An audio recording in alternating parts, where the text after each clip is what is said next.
उत्तराखंड में कितने केंद्रीय विद्यालय हैं जाके पता कीजिएगा आप लोग। इसके बाद आप तय करना कि उत्तराखंड की सरकारें चाहे वो भाजपा की हो या कांग्रेस की हो, और जब डबल इंजन की सरकारें रही हो, यानी केंद्र में भी कांग्रेस की सरकार थी और उत्तराखंड में भी कांग्रेस की सरकार थी, और जब केंद्र में भाजपा की सरकार थी और साथ में राज्य में भी भाजपा की सरकार थी, तब भी उसके बावजूद उत्तराखंड में केंद्रीय विद्यालयों पर कोई ध्यान नहीं दिया गया। हाय, मैं रवि के बिंदास बोल में आपका स्वागत है। इस वीडियो में आगे बढ़ने से पहले विनम्र निवेदन है, अगर आप उत्तराखंड की चिंता करते हैं तो इस चैनल, जो आपका अपना चैनल है उत्तराखंड की आवाज है, रवि के बिंदास बोल, इसको सब्सक्राइब जरूर करें। क्या आप जानते हैं कि रामनगर और कोटद्वार दो ऐसे इलाके हैं जो पहाड़ों को जोड़ते हैं सीधे सीधे, और रामनगर तो सबसे महत्वपूर्ण स्थान है क्योंकि गढ़वाल और कुमाऊं का द्वार कहा जाता है रामनगर को। कोटद्वार को गढ़वाल का द्वार कहा जाता है, यानी कि सबसे ज्यादा खासकर फौजी लोग आपको मिलेंगे तो आपको रामनगर और कोटद्वार में मिलेंगे, यानी कि ऐसे क्षेत्र जहां सबसे ज्यादा रिटायर्ड फौजी रहते हैं। उस क्षेत्र में एक आदत केंद्रीय स्कूल नहीं है और यहाँ पे प्राइवेट स्कूलों के भरोसे रहना पड़ता है, और प्राइवेट स्कूलों का रोना, जो लोग रो रहे हैं उनसे मेरा विनम्र निवेदन है कि अपने सरकार को घेरिए, इन प्राइवेट स्कूलों को मत घेरिए। इन प्राइवेट स्कूलों को आप घेर ही नहीं सकते क्योंकि सीधे सीधे सरकार का इन्हें संरक्षण प्राप्त होता है। आपने वोट दिया है तो आप अपनी सरकारों को चेताइए। मैं बात करता हूं रमेश पोखरियाल निशंक जी की। रमेश पोखरियाल निशंक जी HRD मिनिस्टर, शिक्षा मंत्री रहे हैं। उन्होंने हमारे देश की 40 साल पुरानी शिक्षा व्यवस्था को बदलने का काम किया है। ऐसा मजबूत शिक्षा मंत्री हमारे उत्तराखंड के दो महत्वपूर्ण स्थानों रामनगर और कोटद्वार में एक अलग केंद्रीय विद्यालय नहीं खुलवा सके, तो आप बताइए कि कितने कमजोर मंत्री रहे होंगे रमेश पोखरियाल निशंक।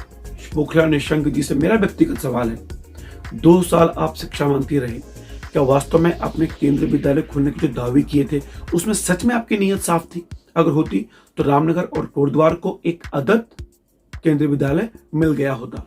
व्यक्तिगत रूप से रमेश पोखरियाल जी को मैं बहुत पसंद करता हूं, साथ में यहाँ के वर्तमान मुख्यमंत्री पुष्कर सिंह धामी का तो मैं जबरदस्त फैन हूं।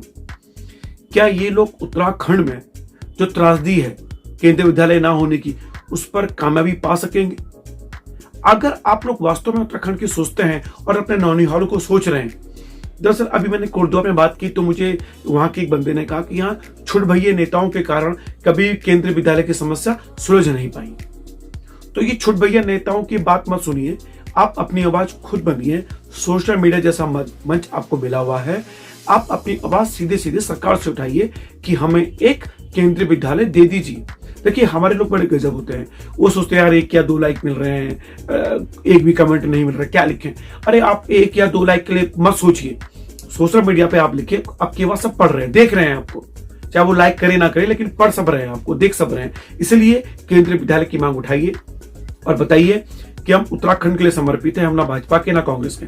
मैं व्यक्तिगत रूप से भाजपा का प्रशंसक हूं और मुझे तो भाजपा का पत्रकार भी कहा जाता है। बहरहाल मेरा ये कहना है कि उत्तराखंड मेरी प्राथमिकता में, उत्तराखंड मेरा राज्य है, उत्तराखंड मेरा प्यार है, और उत्तराखंड के लोगों की आवाज उठाना मेरा पहला और अंतिम लक्ष्य है। रामनगर में ऐसा स्थान है कि जहां कम से कम अगर 3 केंद्रीय विद्यालय भी खोले जाएंगे तो कम पड़ेंगे, 1 केंद्रीय विद्यालय नहीं है यहाँ पे, और 22 साल हो गए उत्तराखंड बने हुए। वैसे ही कोटद्वार का हाल है, कोटद्वार में तो अगर 5 केंद्रीय विद्यालय भी खोले जाएंगे तो भी कम पड़ेंगे, 1 केंद्रीय विद्यालय वहां नहीं है। बड़ी शर्मिंदगी की बात है कि हमारे अपने राज्य में, अपने ऐसे इलाके जो गढ़वाल कुमाऊं का केंद्र है, वहां पे केंद्रीय विद्यालय नहीं है। दरअसल छुटभैया नेता है, ठेकेदारी से उन्हें फुर्सत नहीं है, ठेकेदारों का प्रदेश बन के रह गया उत्तराखंड। हम अपनी आवाज नहीं उठा पाते हैं, हम डबल इंजन की सरकार रहते हुए केंद्रीय विद्यालय नहीं ले पा रहे हैं, तो किसकी गलती है? ये आपकी अपनी गलती है। आपको वोट जिसको देना है दीजिए, लेकिन जब बात आती है केंद्रीय विद्यालयों की, अस्पतालों की बात तो मैं अब नहीं करूंगा, पहले हम अपने नौनिहालों को ढंग से पढ़ा लें, अस्पतालों की बात फिर कभी। लेकिन अगर आप उत्तराखंड से वास्तव में प्यार करते हैं तो रामनगर और कोटद्वार जैसी जगह में कम से कम एक केंद्रीय विद्यालय खुलवाने की आवाज तो उठाइए। और इतने सारे फौजी हैं, अपने अपने माध्यम से, अपने परिवार के माध्यम से वो कहिए सरकार से और मजबूर कीजिए, धरना दीजिए, प्रदर्शन कीजिए, आंदोलन कीजिए कि हमें केंद्रीय विद्यालय दीजिए। ये कोटद्वार वालों से और रामनगर वालों से मेरा विनम्र निवेदन है। आपकी आवाज सरकार तक पहुंचाने की जिम्मेदारी हमारी है, पर आवाज खुद तो उठाइए, सामने तो आइए। सोशल मीडिया में आप कहते रहिए कि सरकारी और प्राइवेट हॉस्पिटल ने मोनोपोली बढ़ा दी है, वहाँ फीस बढ़ रही है, किताबें खरीदी जा रही हैं, ड्रेस की अलग फीस ली जा रही है। अरे भैया, वो नहीं सुधरने वाले। सरकार का सीधे सीधे संरक्षण उन्हें प्राप्त है, कुछ नहीं होने वाला। बस एक ही काम कीजिए कि आप केंद्रीय विद्यालय खुलवाने की मांग कीजिए, अपने आने वाली पीढ़ी को कुछ तो दीजिएगा आप लोग। रामनगर में केंद्रीय विद्यालय होना बहुत आवश्यक है। 21 साल हो गए हैं, 22 साल हो गए उत्तराखंड बने हुए, एक अदद केंद्रीय विद्यालय नहीं है रामनगर जैसे महत्वपूर्ण स्थान पर। यहाँ के विधायक तीसरी बार जीत के आए हैं, क्या इन्होंने आवाज उठाई है कभी कि हमें यहाँ केंद्रीय विद्यालय चाहिए? कोटद्वार की बात करूं, कोटद्वार में सुरेंद्र सिंह नेगी जैसे व्यक्ति जो स्वास्थ्य मंत्री रहे, कैबिनेट मंत्री रहे, क्या उन्होंने यहाँ पर आवाज उठाई है? मैं उत्तराखंड का प्रशंसक हूं, उत्तराखंड मेरी प्राथमिकता में है और हमेशा रहेगा। हर किसी उत्तराखंड वासी की प्राथमिकता में रहना चाहिए। स्वास्थ्य सेवाओं की बात बाद में करेंगे, पहले हम शिक्षा स्वास्थ्य की बात करते हैं। तो क्या केंद्रीय विद्यालय मिलेगा? 10 साल से कोटद्वार में एक केंद्रीय विद्यालय की मांग की जा रही है, वहां एक नहीं मिल पाया है। हालांकि भी ये कहा जा रहा है कि वर्तमान में जो वहां की विधायक हैं रितु खंडूरी और उत्तराखंड की पहली महिला स्पीकर भी हैं, उन्होंने ये आवाज उठाई है और ये कहा है कि एक केंद्रीय विद्यालय दे दीजिए आप कोटद्वार को। बताइए, ये हमें विनती करनी पड़ी, याचना करनी पड़ रही है। हमारा अधिकार था कि हमारे इस उत्तराखंड को अगर आप अच्छी शिक्षा देना चाहते हैं तो आपके उत्तराखंड में केंद्रीय विद्यालय होना चाहिए। केंद्रीय विद्यालय होने के फायदे ये हैं कि आप नेशनल लेवल पे एक ऐसी संगठन से जुड़ जाते हैं जहां आपके बच्चे सीधे सीधे नेशनल लेवल पर कोई भी, चाहे वो स्पोर्ट्स का माध्यम हो, इनकी अपनी पार्लियामेंट होती है स्टूडेंट पार्लियामेंट, उस पर ही जुड़ सकते हैं। लेकिन क्या करें, हमारे उत्तराखंड के महत्वपूर्ण क्षेत्र रामनगर और कोटद्वार में केंद्रीय विद्यालय ना होना ये दर्शाता है कि यहाँ चाहे भाजपा की सरकार हो या कांग्रेस की, दोनों ने ही हमको लूटा है, हमको धोखा दिया है। डबल इंजन की सरकार रहते हुए हमारे साथ धोखा किया। हमारे पास ओजस्वी मुख्यमंत्री पुष्कर सिंह धामी हैं, हमारे पास महान तेजस्वी प्रधानमंत्री नरेंद्र मोदी हैं जो उत्तराखंड के लिए बहुत चिंता करते हैं।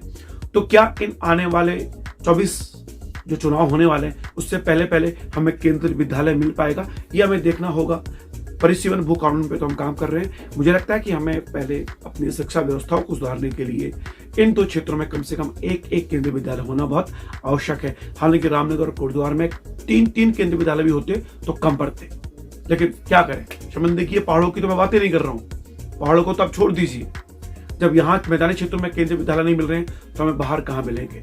अगर आप उत्तराखंड वासी अपने को पहला समझते हैं तो आपको इन चीजों के सामने आ जाना चाहिए। फिलहाल अगर वीडियो पसंद आए तो शेयर लाइक जरूर करें और हाँ, आपके अपना चैनल रवि के बिंदास बोल उसको सब्सक्राइब जरूर करें। जय उत्तराखंड।